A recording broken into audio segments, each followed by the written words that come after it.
भगवान कृष्ण के अलौकिक भक्ति की कथाओं के बारे में कौन नहीं जानता। इस धरती पर भगवान के एक से बढ़कर एक भक्त हुए। भगवान कृष्ण की एक ऐसी ही बड़ी भक्त हुई ताज बेगम।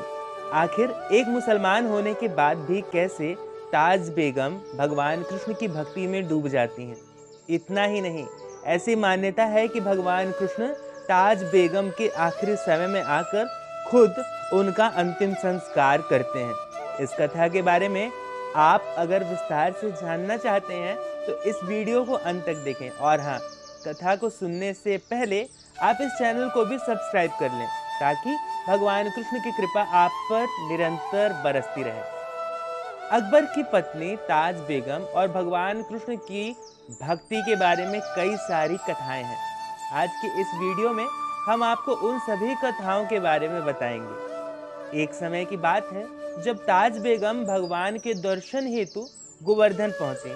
वहां पहुंचने के बाद उन्होंने इच्छा जाहिर की कि उन्हें प्रभु के दर्शन करने दिए जाएं। लेकिन मुस्लिम होने के कारण ताज बेगम को मंदिर में प्रवेश की इजाजत नहीं मिली। लेकिन मंदिर के पुजारी ने कहा कि अगर ताज बेगम भगवान के दर्शन करना चाहती हैं तो वह मंदिर के खिड़की से कर सकती हैं। फिर क्या था, ताज बेगम ने खिड़की के बाहर से ही भगवान कृष्ण के दर्शन किए। जैसे ही ताज बेगम ने भगवान कृष्ण को देखा, उनकी आंखें फटी की फटी रह गईं। भगवान कृष्ण का वह मनोहर रूप ताज बेगम के मन को भा गया।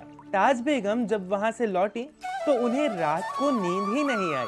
उनका पूरा शरीर ज्वार पीड़ा यानी कि बुखार से तपने लगा।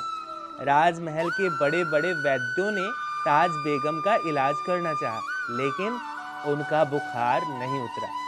इस घटना के दूसरे दिन ताज बेगम ने अकबर से कहा कि उन्हें फिर से गोवर्धन जाना है।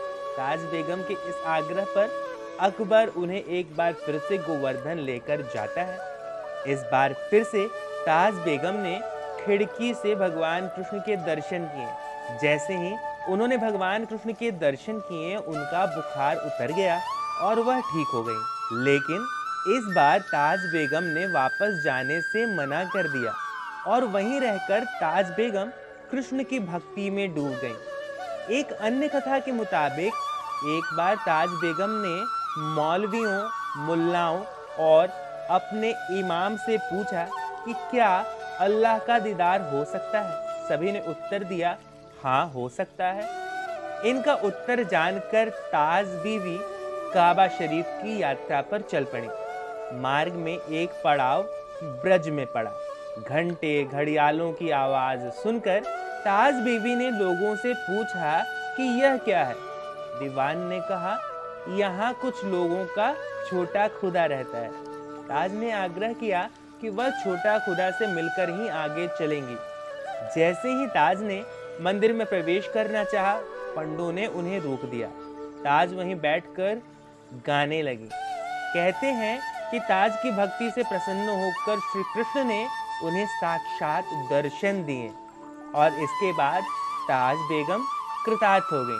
आगे चलकर ताज बीवी गोस्वामी विट्ठल नाथ जी की सेविका बन गई। इन्होंने कृष्ण की भक्ति में कविताएं, छंद और धमार लिखे जो आज भी पुष्टि मार्गीय मंदिरों में गाए जाते हैं। कुछ अन्य कथाओं की माने तो ताज बेगम के आखिरी दिनों में भगवान कृष्ण उनके साथ रहने लगे थे और उन्होंने ताज बेगम का अंतिम संस्कार भी अपने हाथों से ही किया था। तो दोस्तों, यहाँ समाप्त होती है ताज बेगम के भगवान कृष्ण के साथ भक्ति की कथा।